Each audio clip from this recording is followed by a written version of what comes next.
Hey guys, this is Claude. So far this box has been pretty good for us. Got another patron opening. This one's going to be for Rhys James, and good luck to you. Oh, can't seem to grab the... Hold on here. There we go. Pull tab. Oh, this is a sweet little pin mark I got today. Yep.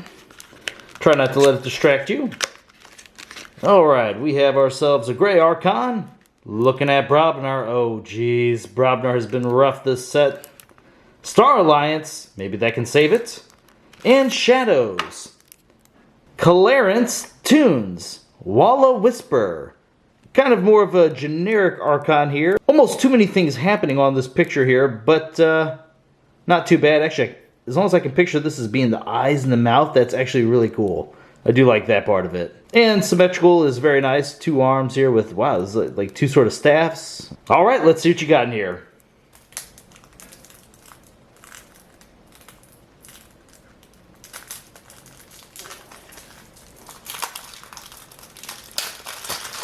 Alright, this will be the first time to see Brobnar in this box. If you guys haven't seen him yet, hopefully we get something like the Bruise. They create some bigger creatures that are bigger, which actually makes Brobnar kind of okay.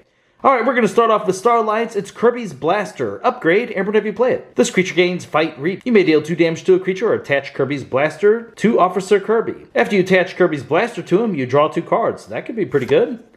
We all can win, Aember whenever you play it.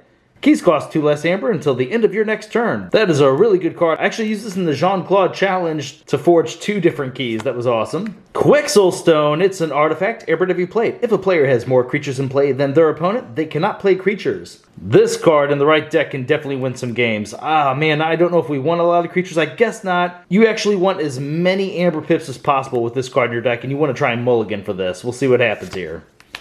Forging an Alliance. Aember whenever you play it. Forge a key at +7 current cost, reduced by 1 to a maximum of 6 for each house represented among cards in play. There's a chance this can be better than Key Charge. Key Charge, you lose an Aember, then you forge one, which is kind of the +7 -6, but you also get an Aember whenever you play it, so there's actually a chance you could just forge a key at 6. That's pretty nice.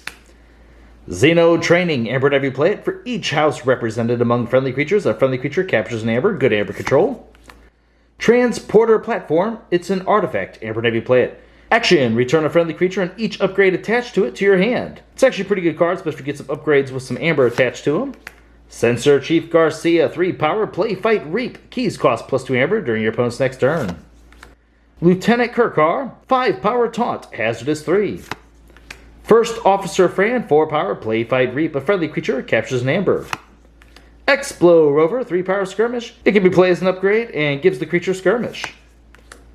Com Officer Kirby, 3 power. Play, Fight, Reap. You may play a non-Star Alliance artifact, upgrade, or action card this turn. Not quite as good as Helper Bot or Phase Shift as far as being able to play like a creature with it, but the fact that this thing can be reusable makes it really good. Arms Master Molina's 4 power, Hazardous 3. Each of Arm Master Molina's neighbors gains Hazardous 3. Now we're on to Shadows. It's Oubliette. Purge a creature with power 3 or lower. Yancey Gain is 5 power. Action, steal an Aember. Simon, 1 power Skirmish. Fight. Put the creature Simon fights on top of its owner's deck. These sort of effects are really good. Just slowing down your opponent's draws doesn't allow them to get through their deck faster, and if they're looking for an answer, you might actually prevent them from getting to it. Ronnie Wrist Clocks is 2 power. Play, steal an Aember. If your opponent has 7 or more Aember, you get to steal 2 instead. Pestering Blow. Aember whenever you play it. Deal 1 damage to a creature and enrage it. Okay. Jay Venda's 2 power Elusive. Reap. Deal 1 damage to a creature. If this damage destroys that creature, steal an Aember. Okay, not bad. The fact that it's elusive is nice. And you're going to get the Aember for reaping with a chance of stealing. Inky Gloom. Your opponent cannot use creatures to reap on their next turn. And 2 of those. Hugger Mugger's 3 power Elusive. Play, capture an Aember. Then if your opponent has more forged keys than you, you get to steal 1. So a decent card to come back from behind. 2 of those. Hawk. 1 Aember whenever you play it. Destroy an artifact. If you do, gain an Aember. I'm still so impressed with this card. It is going to be really hard to not get 2 Aember off this card, even if you have to destroy your own. Bad Penny. 1 power destroyed. Return Bad Penny to your hand. Okay, hold up. Let's see something here. Jay Venda. Let's see. Yes, okay, that is a great combo then. Jay Venda, destroy your own Bad Penny. Now you get to steal an Aember as well. That's pretty nice. Now we're on to Brobnar, and check this out. It's Pile of Skulls. It's an artifact. Each time an enemy creature is destroyed during your turn, a friendly creature captures an Aember. Fantastic Aember control. Let's see some big Brobnar creatures. Have not seen this yet. Guji Dinosaur Hunter, 4 power elusive. Action, deal 2 damage to a creature. Deal 6 damage instead if it is a dinosaur creature or has Aember on it. Okay. This will take out a decent amount of dinosaur creatures. It won't take out the biggest ones. I kind of like the fact that they also put this, it can do the damage if a creature has Aember on it, so this can take out charrettes and whatnot too. Shattered Throne, it's an artifact, Aember whenever you play it. After a creature is used to fight, it captures an Aember, another form of Aember control. Fire Breath, upgrade, Aember whenever you play it. This creature gets +3 power and gains before the fight, deal 2 damage to each neighbor of the creature this creature fights. Stiltkin is 2 power skirmish. After a giant creature is played adjacent to Stiltkin, ready and fight with Stiltkin. Okay, you already have a great target for that Fire Breath. Getting a 5 power skirmish that you can possibly reuse just by playing Brobnar creatures next to it's pretty powerful. And a second Stiltkin. Oh gosh, do not let us see more than this. Speaking of the Jean-Claude Challenge, one of the decks I opened had 4 of these in there. I pray no one has to deal with that ever again. Okay, good. Shorty, 4 power, Assault 4. Reap and Raid Shorty. Great for taking out opponents' elusive creatures. Narp is 8 power, 1 armor. Narp's neighbors cannot reap. A second Narp. Okay, let's keep it at 2. Gron Ninetails is 5 power. Gets +4 power whenever it's damaged. Remember, it has to survive that fight. Barn Raising. For the remainder of the turn, your opponent loses 1 Aember each time a friendly creature fights. There is a decent amount of Aember control in here. And the last card is the second one of those. I felt like there was a good amount of Brobnar creatures being combined with that. And I feel like Brobnar is actually kind of the best house for Aember control, which is kind of crazy to say that. Let's go ahead and pull up the Aember in this deck. I think the Quizzlestone is not going to be too great. I don't think there was too much raw Aember inside of this deck. You're almost going to have to discard it just so your opponent can't force you into a bad position. See, oh, you know what? That's some Aember there. Let me kind of go back through this just to double check. Not used to some of these cards now. Almost missed Ronnie. I was so busy looking at some of the other ones. Ooh, it's going to be real light on the Aember side. But we'll find out a little bit more information once we get to how many creatures are in here. Alright, so for Aember we have 1, 2, 3, 4, 5, 6, 7, 8, 9, 10, 11, 12, 12. And I'm not sure if we can actually get one off the Quizzlestone here. So it could only be maybe 11 Aember in this. Alright, let's check out the Aember control though, because that is going to be pretty solid. Because I'm pretty sure that's where this deck is going to shine. Alright, let's see here. So this captures. Going to go a little bit slower for some of these. Okay, fighting and then making him capture. The Barn Raising. Let's see. Pile of Skulls is great. Hugger Mugger, a little bit of Aember control. Jay Vinda might be able to do something. The Gang. I think the Gang is a little bit more reliable. Fran.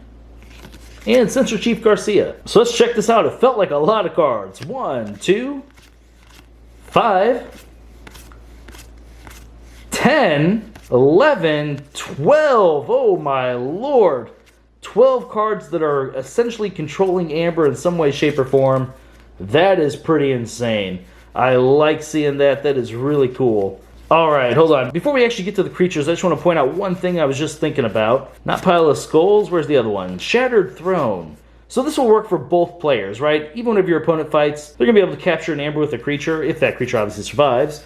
What's kind of neat is, where is that? Right here, the Dinosaur Hunter. Now the creatures that they maybe got some Aember on, you have a real easy out to take those off the board. That's pretty neat. Alright, so let's pull up the creatures though. And I felt like there was a decent amount in basically every house. This is going to be a creature-heavy deck, kind of light on Aember, but you know what? I'm fine with that. You kind of want a slower build-up anyway, and then you're going to be able to get like that key cheat in Star Alliance, which is going to be pretty nice. Okay, I believe that was all of them. Let's count them up. 1, 5, 10, 15, 20... Oh, 20. Okay, not bad. Not bad at all. I thought it was maybe 21 or 22, but 20 is still above average. That's a great number. You got a good amount in each house, and I think having the majority inside Brobnar was actually really good. And yeah, the Shadows ones, man. Oh, there's just a lot of great control in here. Let's see, we got that too. So let's see here. 1, 2, 3, 4, 5, 6, 7. 7 in Brobnar, 2 of those Stiltkins, but still pretty good thanks to these 2 sort of Aember control you have in there, plus Barn Raising. It's going to be real nice just getting those additional fights to make them lose the Aember.